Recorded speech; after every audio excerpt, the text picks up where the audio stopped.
Hello guys. അപ്പോൾ ഇന്നത്തെ വീഡിയോയിൽ നമ്മൾ നോക്കാൻ പോകുന്നത് വെച്ചാൽ ഈ കാണുന്ന ടെക്സ്റ്റ് ആനിമേഷൻ ഇല്ലേ, ഇതെങ്ങനെയാണ് ഡവൻസി സോവിൽ നമുക്ക് സെറ്റ് ചെയ്യാൻ പറ്റുന്നത് എന്നാണ് നമ്മൾ ഇന്നത്തെ വീഡിയോയിൽ കാണാൻ പോകുന്നത്. ഓക്കെ, അപ്പോൾ സമയത്തോടെ കളഞ്ഞില്ല, നമുക്ക് നേരെ വീഡിയോ ഇട്ട് പോകാം.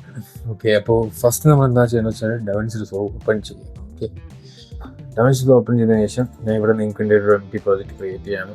അപ്പോൾ അതിനകത്ത് നിങ്ങൾക്ക് കാണാൻ വേണ്ടിയിട്ട് ഞാൻ സ്ക്രീൻ റെക്കോർഡ് ഓൺ ആക്കട്ടെ. സ്ക്രീൻ റെക്കോർഡിങ് ചെയ്യാനായിട്ട് ഞാൻ ഉപയോഗിക്കുന്നത് OBS ആണ്. ഓക്കെ, അപ്പോൾ OBS ലോഞ്ച് ആയിട്ടുണ്ട്. ഫസ്റ്റ് ചെയ്യണമെന്ന് വെച്ചാൽ നമ്മൾ എഡിറ്റ് പേജ് വരിക, ഒരു ടൈം ലൈൻ ക്രിയേറ്റ് ചെയ്യുക. ഓക്കെ, നിങ്ങൾക്ക് വേണ്ടിയിട്ട് ഞാൻ ജസ്റ്റ് ടൈം ലൈൻ ക്രിയേറ്റ് ചെയ്യാം.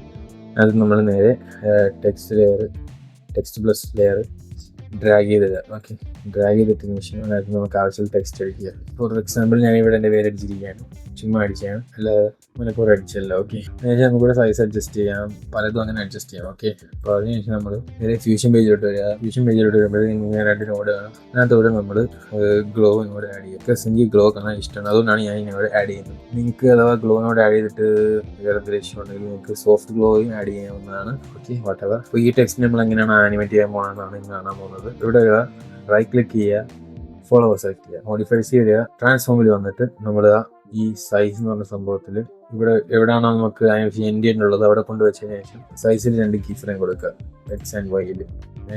തുടക്കം കൊണ്ടുപോവുക, സ്മോൾ ആക്കുക. അപ്പോൾ സ്മോളിൽ നിന്ന് ലാർജ് ആയി വരണം, ഇവിടെ എത്തുമ്പോൾ അത് ഫുൾ ആവണം എന്നുള്ളൊരു രീതിയിൽ ആനിമേഷൻ നമുക്ക് ഇപ്പോൾ ഇവിടെ തന്നെ ഓൾറെഡി കാണാൻ പറ്റും. ഓക്കെ, ഇതുകൊണ്ട് നമ്മൾ വെച്ചതിന് ശേഷം നമുക്ക് നമ്മളെ കർവ് ഒന്ന് അഡ്ജസ്റ്റ് ചെയ്യാം, എന്ന് വെച്ചാൽ സ്പ്ലൈൻ ഒന്ന് അഡ്ജസ്റ്റ് ചെയ്യാം. സ്പ്ലൈൻ എന്ന് വെച്ചാൽ നമ്മുടെ ആഫ്റ്റർ എഫക്ട്സിൽ ഈസിങ് ഒക്കെ പോലെയാണ്. അപ്പോൾ ഇത് ജസ്റ്റ് കമാൻഡ് എയും F അടിക്കുമ്പോൾ തന്നെ ഇങ്ങനെ കമാൻഡ് എ അടിക്കുമ്പോൾ ഫുൾ സെലക്ട് ആവും.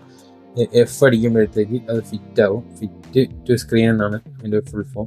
S നോക്കി കഴിഞ്ഞാൽ സ്മൂത്ത് ആവും. Okay, is in and is out automatically add ആവും. അതിനുശേഷം നമ്മൾ ഇങ്ങനെ അഡ്ജസ്റ്റ് ചെയ്ത് കൊടുക്കുക. കൊടുത്താൽ നമുക്ക് ഇതുപോലൊരു ആനിമേഷൻ കിട്ടും.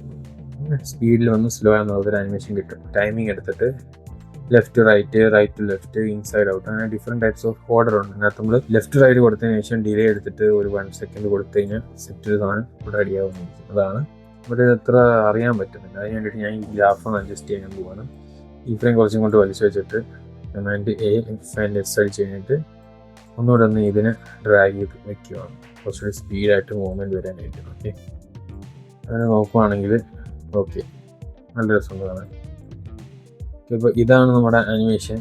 ഇപ്പോൾ സെറ്റ് ആയതുകൊണ്ട് ഇതിനകത്ത് ഒരു പർട്ടിക്കുലർ വേർഡിന് മാത്രം കളർ മാറ്റണമെങ്കിൽ അവിടെ നിൽക്കുക, റൈറ്റ് ക്ലിക്ക് ചെയ്യുക, ഇവിടെ നിൽക്കുക, മോഡിഫൈസിൽ നിൽക്കുക. അതിന് ശേഷം ടെക്സ്റ്റ് എടുത്തിട്ട് അതിനകത്ത് റൈറ്റ് ക്ലിക്ക് ചെയ്തിട്ട് ക്യാരക്ടർ ലെവൽ സ്റ്റൈലിംഗ് കൊടുത്തു കഴിഞ്ഞാൽ അവിടെ നമുക്ക് ക്യാരക്ടർ ലെവൽ സ്റ്റൈലിംഗ് പറഞ്ഞ സാധനം ഓപ്പൺ ആയി വരും. അപ്പോൾ അതിനകത്ത് നമ്മൾ ഈ കളർ മാറ്റേണ്ട വേർഡ് സെലക്ട് ചെയ്തിട്ട് ഷെയ്ഡിങ്ങിലോ അല്ലെങ്കിൽ ടെക്സ്റ്റിലോ തന്നെ നമുക്ക് കളർ എടുത്തിട്ട് അതിൻ്റെ കളർ മാറ്റി കൊടുക്കാവുന്നതാണ്. അപ്പോൾ അതങ്ങനെയാണ്.